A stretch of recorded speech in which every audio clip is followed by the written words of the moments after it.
We live in a world today where there are several 100 million people starving to death. They're starving to death right now. All over this country today, there is a certain demoralization.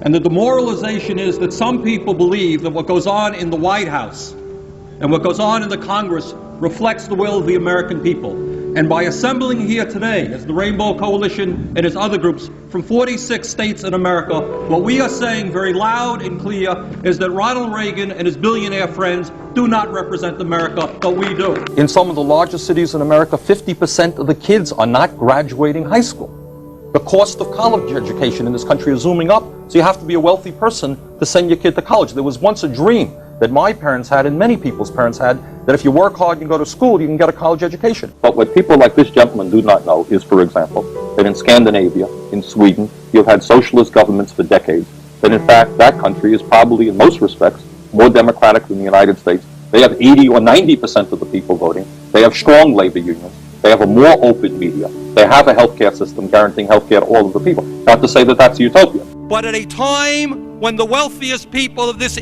country have seen a tremendous increase in their income, while at the same time the standard of living of working people and poor people has declined, I will be damned if I will vote for a proposal which will stick it to the middle class and the working people. And Mr. Speaker, I've got a problem. I've got a problem with a president and a Congress which allows 5 million children to go hungry, 2 million people to sleep out on the streets, cities to become breeding grounds for drugs and violence. And they say, we're getting tough on crime. If you want to get tough on crime, let's deal with the causes of crime. Let's demand that every man, woman, and child in this country have a decent opportunity and a decent standard of living. Let's not keep putting poor people into jail and disproportionately punishing blacks. While our children go hungry and sleep out on the streets, lack adequate health care or educational opportunity,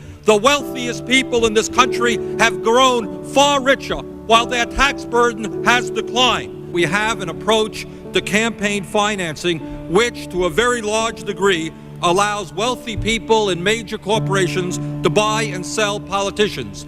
The rich get richer, the poor get poorer, and ordinary Americans are shut out of the political system. The United States today is one of 2 nations in the industrialized world that does not have a national health care system. That has to do with campaign finance reform. The United States today, the chief executive officers are seeing their salaries soar, and the gap between the rich and the poor grows wider. 10 million Americans are unemployed. That has to do with campaign finance reform. The system, by and large, is owned and controlled by big money interests, and the President of the United States and much of the Congress does the work of protecting the big corporations and the wealthy people who control the economic and political life of this nation. This country, this great country, this democracy, is evolving into an oligarchy. And an oligarchy is a country in which a few people have tremendous wealth and tremendous power and exercise that wealth and that power over all. We have seen a situation where we give huge tax breaks to the wealthy and you have 2 million people sleeping out on the street.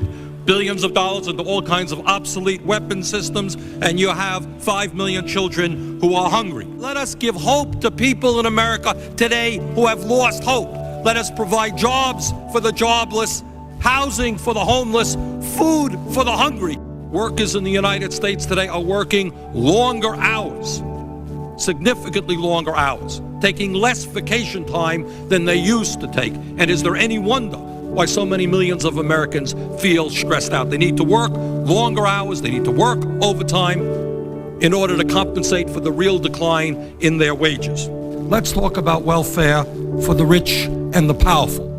Now, we start off from a proposition that the wealthiest 1% of the population in this country owns more wealth than the bottom 90%. When we talk about the growth of the economy, what we should ask ourselves is who is gaining that income. And what is clearly going on is the lion's share, the overwhelming amount of the growth in income is going to the very, very wealthiest people, while the vast majority of the people are seeing a decline in their real incomes. I find it ironic that it is the taxpayers of this country who are going to have to bail out banks that have made billions and billions of dollars investing in Asia. Is it morally right that CEOs of large corporations now make over 500 times what their workers make and seem to make more money to the degree that they lay off American workers? Walmart has replaced General Motors as the major employer in America, paying people starvation wages rather than living wages. We can fight terrorism, protect the American people without undermining the basic constitutional rights which make us a free country. They understand that our trade policies are failing when they note that our trade deficit is huge and growing larger every single year. And it seems to me, Madam President,